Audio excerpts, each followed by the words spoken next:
alikuwa akimtuhumu mke wake kwamba mtoto aliyezaa naye kwamba sio mtoto wake. Hata kama ikiwa damu sio ya kwako, basi kitanda kizai alamu. Amka nasi. Amka nasi. Haya habari mbalimbali, amka nasi.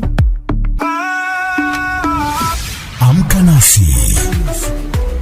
Mwanaume mmoja aliyefahamika kwa jina la Buzali Judala mwenye umri wa miaka 30, mkazi wa kata ya Mwanamakoma wilaya Igunga mkoani Tabora, anadaiwa kumuua mtoto wake mchanga wa kike mwenye umri wa miezi miwili kwa kumchinja na kitu chenye ncha kali na kisha kumjeruhi mke wake kwa kumkatakata sehemu mbalimbali za mwili wake na kukimbilia kusikojulikana, na baada ya msako mkali kufanyika akakutwa amejinyonga katika nguzo ya umeme wilayani hapo.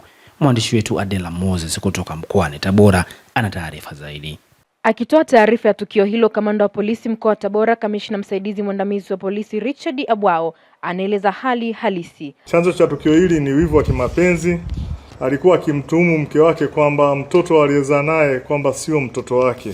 Na hii ilikuwa ni siku mbili baada ya kutoka katika eneo la machimbo namba 6 maeneo ya Bulangirwa yaliyopo katika kata ya Choma wilaya Igunga, ambapo alikwenda tangu mwezi wa 8 mwaka 2025 kwa ajili ya shughuli za uchimbaji wa madini. Aidha, baada ya tukio hilo, askari wa sungusungu waliendelea kufanya ufuatiliaji, ambapo walifanikiwa kumkuta mtumio huyu akiwa amejinyonga kwenye nguzo ya umeme mkubwa wa TANESCO katika eneo la kijiji hicho kwa kutumia shuka yake ambayo ilikuwa na rangi nyeusi. Hata hivyo, mke wa marehemu huyo ambaye alijeruhiwa alifikishwa katika hospitali ya Nkinga wilayani hapo akiendelea na matibabu, huku kamanda wa polisi mkoa wa Tabora akitoa wito kwa wananchi kutafuta suluhisho la migogoro ya kifamilia kwa njia ya amani. Na anaendelea na matibabu na mpaka sasa hali yake bado sio nzuri.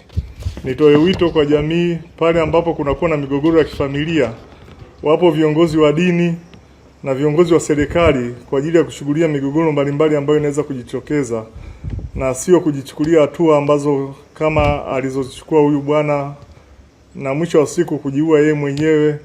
Kitendo alichofanya ni kitendo cha ukatili mkubwa ambao huwezi kukubalika kwenye jamii. Katika hatua nyingine, wakazi wa mkoa wa Tabora wameiomba serikali kuendelea kutoa elimu kwa wananchi juu ya umuhimu wa afya ya akili, sawa na kulitaka jeshi la polisi mkoani hapa kuendelea kudhibiti wahalifu wa matukio mbalimbali ili mkoa uwe katika hali ya usalama. Hata kama ikiwa damu sio ya kwako, basi kitanda kizai alamu. Ndugu yangu, mimi nawaomba serikali ijitahidi, watu kama hao inapokuwa inawashika wanaofanya matukio makubwa kama hayo, inabidi wapewe onyo kali. Kutoka hapa mkoani Tabora, Adela Moses.